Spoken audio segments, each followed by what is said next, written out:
vai se privar. Ruth poderia voltar para o seu conforto, falar, não, é mais seguro voltar para casa dos meus pais, já estou aqui na minha terra e tudo. Só que ela se privou disso. Ela se privou dessa situação e ela ousou, tá certo? Ela teve a ousadia de ir com Noemi para a sua terra, estando ambas em necessidade. E ela vai ali buscar sustento para si e para sua sogra. Poderia ser só para ela, né? Mas ela demonstra todo um sentimento de fidelidade para com a sua sogra. Então ela busca mantimento para ela e para a sua sogra. E aquilo proporciona, ela nem imaginava, era uma semente que estava sendo plantada e que ao germinar ia lhe trazer um benefício que ela jamais poderia imaginar. Ela agiu em antagonismo ao secularismo e ao hedonismo.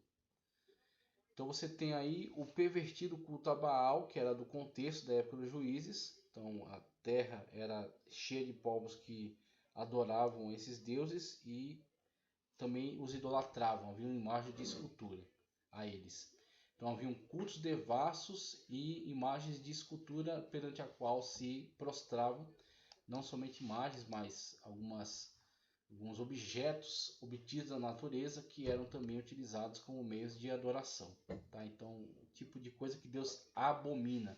Que Deus abomina e era o que eles mais estavam envolvidos. Tá? Secularismo e hedonismo sempre levam a grandes tragédias morais e espirituais. O pervertido culto a Baal, deus da chuva, e para se ter essa prosperidade acreditava-se a necessidade de atos sexuais promíscuos para fertilizar a terra. Então toda essa desculpa para a degradação moral, com o pretexto de ser cultual, com o pretexto de ser ritualístico, ok? Mas é só pretexto para tentar maquiar a degradação moral. E Astarote, deusa do sexo e da guerra, passou a ser praticado pela nação hebreia, né, esse tipo de culto, em um degradante nível de imoralidade e idolatria. A falta de uma liderança espiritualmente madura e temente a Deus, ok? Causa prejuízos incalculáveis, uma vez que você não estabelece sobre a sua vida esses limites, aquilo que é aceitável, aquilo que é para a glória de Deus. Você vive de uma forma aleatória, exposto a qualquer tipo de influência, e quando você menos espera, você estará de fato caindo nessas situações devido à própria concupiscência da carne, conforme João indica, né? Concupiscência da carne, concupiscência dos olhos e soberba da vida. Então, uma vez que isso entra em ação e você não está se autolimitando, não está exercendo domínio sobre a sua vida, está entregue ao secularismo e ao hedonismo, então você de fato é levado a esse tipo de situação e emerge, né, nessa imoralidade. Temente a Deus causa prejuízos incalculáveis ao povo. No reino de Deus não basta ter carisma para liderar, é preciso ter caráter provado ou comprovado, ok? Então você tem aí essas situações que são extremamente relevantes, observadas no contexto do livro de Juízes, livro de Ruth, que está ainda imerso dentro dessa época do livro dos Juízes. 3. Opressão, clamor e livramento. A apostasia tornou Israel presa fácil de seus inimigos, que atacavam, saqueavam suas cidades e terras e mantinham o povo sob domínio opressor por longos períodos.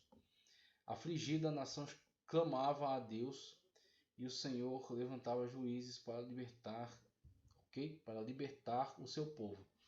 Esses juízes, ou shofetim do hebraico, não eram magistrados civis como os que conhecemos. Ok? Aqui, deixa eu ver onde que eu estava. Aqui, shofetim, isso. Não eram magistrados civis como os que conhecemos hoje, que julgam em fóruns e tribunais. Eram libertadores. O shofetim eram libertadores, não apenas juízes com sua toga e interpretando a lei. Eles eram pessoas que estavam à frente do povo e que lideravam exércitos e lideravam batalhas. Geralmente líderes militares como Otiniel, Baraque e Gideão. Ok? Temos aí. Isso aqui. Encontrei. Isso é. Eram libertadores, geralmente líderes militares como Otiniel, Baraque e Gideão. poderosamente usados por Deus para julgar. Aí você tem entre aspas, né? A causa de Israel, livrando-o de seus opressores, apesar de repetidos ciclos de infidelidade da nação. Deus ouviu o gemido do seu povo em seus momentos de dor e aflição. O Senhor é longânimo e cheio de misericórdia. Aqui, isso. O Senhor é longânimo e cheio de misericórdia.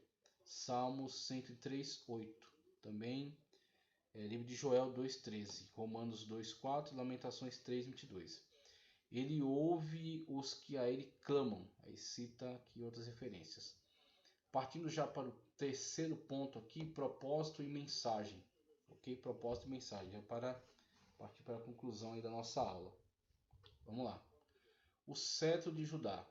Vários propósitos são atribuídos ao livro de Ruth. O principal e mais evidente deles é apresentar Davi como descendente de Judá. Então veja, o livro de Ruth se prestando aqui a um objetivo muito importante, que é essa conexão. E essa conexão provavelmente foi feita por Samuel, quem observou, tá certo? Estava muito por dentro, né, do contexto ali do período dos juízes, que foi instrumento nas mãos de Deus, tá certo? Por meio de quem essa história veio a ser registrada e apresentada para as pessoas que vieram posteriormente, né? Apresentada para nós, e faz essa conexão importantíssima aí com a realeza, né? Com a monarquia davídica, com o rei Davi, ok? Então você tem aí esse propósito, essa importância. Por isso que acredita-se, né, acreditado que o livro tenha sido escrito por volta dessa época, a época já da monarquia. Né? Isso é completamente plausível. A tribo real da qual viria o Messias, o leão de Judá, a raiz de Davi. Gênesis 49, 10, o cetro diz aqui isso. O leão da tribo de Judá, a raiz de Davi. Gênesis 49, 10 diz: O cetro não se arredará de Judá, nem o legislador dentre os seus pés, até que venha Siló, e a ele se congregarão os povos. Embora Ruben fosse o primogênito de Jacó, seu ato de desonra ao leito do pai, deitando-se com a sua concubina, fez com que perdesse a primogenitura. A posição de liderança, Gênesis 35, 22, 49, 4. A promessa feita a Abraão seguia agora pela descendência de Judá, sendo Samuel o autor do livro de Ruth. Sendo aqui Samuel o autor do livro de Ruth.